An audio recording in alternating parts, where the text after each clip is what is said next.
Je vous salue au nom du Seigneur. Deux personnes de religions différentes peuvent-elles se marier? Tel est le titre de cette vidéo. Si vous êtes parent et que vous avez des enfants qui ne sont pas encore mariés, avant même qu'ils ne tombent amoureux, il est très important de voir cette vidéo. Il est de votre devoir de les accompagner dans le choix de leur futur conjoint ou conjointe. Car avant le mariage, pendant la période de leur fréquentation, ils ne sont pas encore conscients de l'importance de la religion au sein du mariage. Et un jour, ce sujet pourrait être une source de problèmes dans le foyer. Choisir une église pour les dimanches sera un sujet de dispute et ce sera un problème. Pareil lorsqu'il s'agit de prier le soir avant de dormir. Et quand les enfants arrivent, quelle religion leur inculquer? Quand les parents n'ont pas la même religion, même choisir la radio et écouter pose des problèmes. Cela veut dire que c'est un sujet à ne pas prendre à la légère. Il faut bien y réfléchir.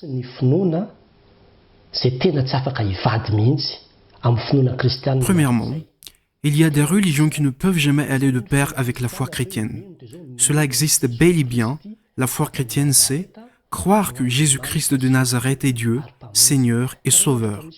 Donc si la personne ne croit pas en lui et n'accepte pas cela, et que tu veux te marier avec cette personne, cela va être compliqué.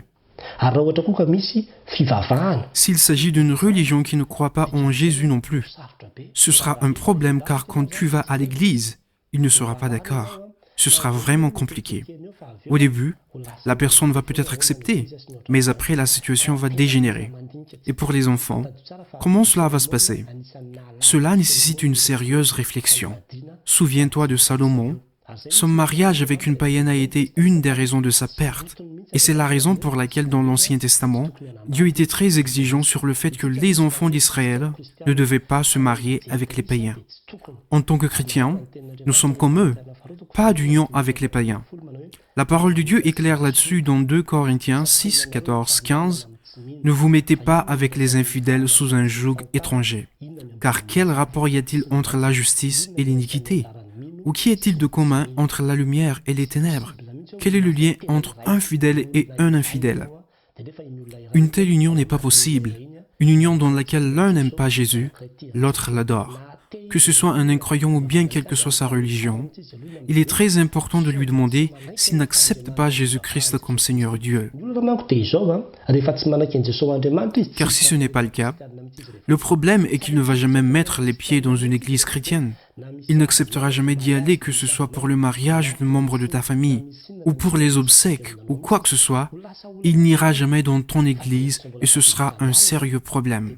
Avant que cela devienne sérieux, il faut arrêter. Deux personnes de religions différentes ne pourront pas se marier. Je le répète encore une fois. Peut-être diras-tu que l'amour est plus important que la religion. Tu as raison. Pourtant, l'amour pour Dieu doit passer avant l'amour pour les hommes. Alors tu dois choisir entre Jésus-Christ et ton mariage. Il est aussi important de savoir ceci. Parfois, nous sommes tentés de changer la personne. Si la personne change avant le mariage, ce serait une bonne chose. Mais si ce n'est pas le cas, alors il vaut mieux laisser tomber. Il vaut mieux tout arrêter, car ce mariage va t'éloigner de Jésus-Christ. Tu pourras penser aussi que tu vas quand même te marier parce que tu l'aimes et que tu penses le changer ensuite.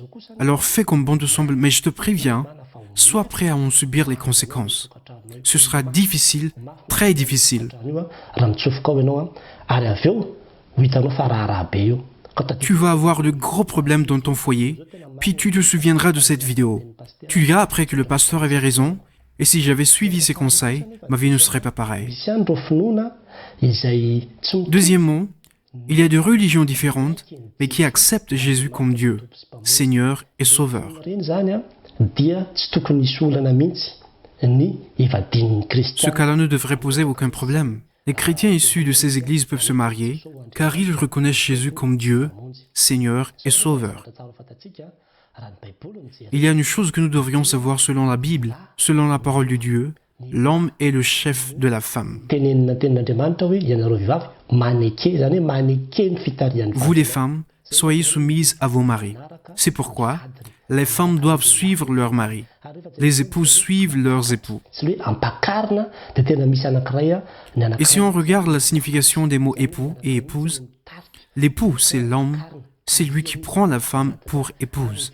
Donc c'est lui le chef, et l'épouse, celle qu'il a épousée, c'est elle qui suit l'époux, le chef. Et quand une femme se marie, elle doit suivre son mari dans tous les sens. C'est pourquoi les femmes doivent se soumettre. Donc avant d'aller plus loin et de se marier avec cette personne, il faut que tu ailles prier dans son église et observe si cela te convient. Si tu arrives à t'y adapter avec tous les petits détails concernant cette religion, car ce ne sera pas judicieux d'accepter si ce n'est pas pour le suivre par la suite. Selon la Bible, les femmes doivent se soumettre et se rendre dans la même église que son mari. C'est la foi fondamentale relative à ce sujet. Mais voici une autre possibilité. Si le mari a de la sagesse, alors ils choisiront celle qui leur conviendra à tous les deux, mais pas obligatoirement celle du mari ou celle de la femme. Il se peut que ce soit une église où la femme n'est pas habituée, mais je rappelle qu'il s'agit d'une église qui accepte que Jésus est Dieu, Seigneur et Sauveur, mais juste qu'elle n'était pas habituée.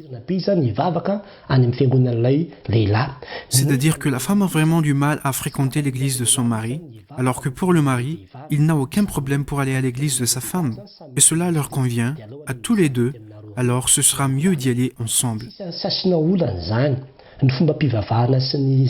Peu importe les rituels et le reste. Il y a toujours une différence, mais l'important c'est d'accepter Jésus comme Dieu, Seigneur et Sauveur. Alors c'est acceptable. Ne vous basez pas sur les rituels et le reste. Faites seulement ce qui vous convient. C'est le plus important. Troisièmement, ne vous laissez pas tenter par le fait de changer d'église chaque dimanche. Ce n'est pas bien pour notre vie spirituelle, mes chers amis. Nous devrions rester fidèles à une seule église, servir Dieu dans une seule église, élever nos enfants dans une seule église.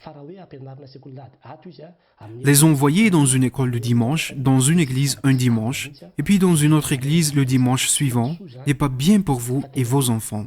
Un couple doit toujours aller à l'église ensemble. Toutefois, il ne faut pas vous laisser tenter d'aller chacun de votre côté, que chacun irait à son église. Dans ce cas-là, il n'y a ni complicité, ni communion entre vous. Et c'est à partir de là que la relation du couple se dégrade. Or, vous vous êtes promis de vous unir, c'est-à-dire que vos chemins ne doivent pas différer l'un de l'autre, mais vous devriez être ensemble, même pour aller à l'église. La communion des conjoints est très importante pour servir Dieu ensemble, et c'est un beau témoignage. Sinon, comment peut-on dire que Dieu réconcilie si chacun part de son côté tous les dimanches? Et les enfants dans tout cela, où vont-ils? Aucune communion dans la famille. Ce qui est faisable aussi, lorsqu'il y a un événement important, par exemple chez la femme, alors vous pourriez y aller ensemble, mais tous les dimanches, restez fidèles à une église. C'est une base très importante. Ce qu'il faut savoir aussi, si le mari change de religion entre-temps, là, c'est plus critique. C'est-à-dire qu'ils ont commencé à aller à l'église ensemble. La femme connaissait déjà la religion de son mari, alors elle a accepté d'y aller, car cela lui convenait. Puis, entre-temps, le mari change de religion pour une raison quelconque. C'est tout un problème si c'est vraiment le cas, car le mari fait preuve d'une grande immaturité spirituelle et pense toujours que c'est l'église qui va le sauver. Bien-aimé, ce n'est pas l'église qui sauve, mais la foi en Jésus-Christ, qui est ton Seigneur et ton Sauveur. Actuellement, toutes les églises sont fermées, alors que deviens-tu? Si c'est l'église qui nous sauve, alors nous sommes tous perdus? Ce n'est pas l'église qui nous sauve, mais c'est la foi qui nous sauve où que tu ailles. Où que tu ailles, tu pourras toujours être sauvé si tu acceptes Jésus-Christ comme ton Seigneur et ton Sauveur. C'est un sujet à prendre en considération. Donc qu'est-ce qu'il faut faire si ton mari change de religion et d'église? À ce moment-là, femme, tu n'as pas le choix. Tu dois le suivre, tu le suis. Voilà ce que la parole de Dieu ordonne. Aussi, tu dois accepter car tu as dit oui devant Dieu le jour de ton mariage, alors il faut tenir ta parole. Ce n'est pas parce qu'il y a un renversement de situation que tu ne tiens pas ta parole. Si c'est oui, alors dis oui. C'est vraiment un sérieux problème quand il s'agit d'un homme immature spirituellement, alors sa femme devient instable en le suivant. Mais le plus important, soyez ferme, inébranlable, en travaillant de mieux en mieux à l'œuvre du Seigneur au sein de ton Église. Mes chers amis, cette page ne vous engage en rien.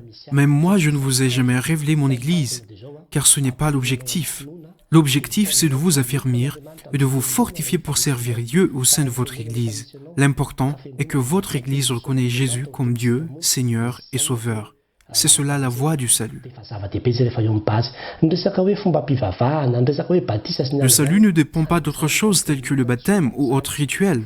Tout cela ne pose pas de problème. Si ton conjoint accepte cela, alors suis-le. Femme, rejoins-le et fais preuve de sagesse. C'est cela la confiance. Tu dois avoir confiance en ses directives. Cependant, si le conjoint a de la sagesse, il prendra la bonne décision qui convient à tous les deux, vous permettant d'avancer spirituellement, mais non prendre une décision avec son ego. Il faut partir du principe que c'est pour le bien de sa famille. Il doit conduire sa femme avec amour, mais non pas avec autorité. C'est cela, le mariage. Alors, mes meilleurs vœux à tous. C'est un sujet de réflexion, mes chers amis. Pensez-y, surtout ceux qui ne sont pas encore mariés, car c'est très délicat. Je reçois beaucoup de messages dans cette page pour se plaindre concernant ce sujet. Renseignez-vous sur les foyers où le mari et la femme ne vont pas dans la même église, alors vous verrez qu'ils ont de sérieux problèmes. Posez-leur la question et vous verrez les problèmes au sein de ce couple. Alors je vous exhorte car d'après sa parole, Dieu veut que les enfants d'Israël se marient seulement entre eux. Donc les chrétiens devront également se marier avec les chrétiens. Et si possible, que ton conjoint soit quelqu'un de votre église. C'est très sage et la meilleure décision à prendre. Ce sera vraiment agréable si le couple croit en Jésus, sert Dieu ensemble, ayant leur habitude dans le domaine spirituel. C'est mieux d'avoir un conjoint dans la même église, c'est l'idéal. Mais si ce n'est pas le cas, et que tu décides de changer d'église, alors il faut assumer. Tu acceptes de te marier avec lui, ensuite tu refuses de te soumettre en refusant de suivre ton mari par la suite. Alors, réfléchissez-y sérieusement. À Dieu seul la gloire. Amen.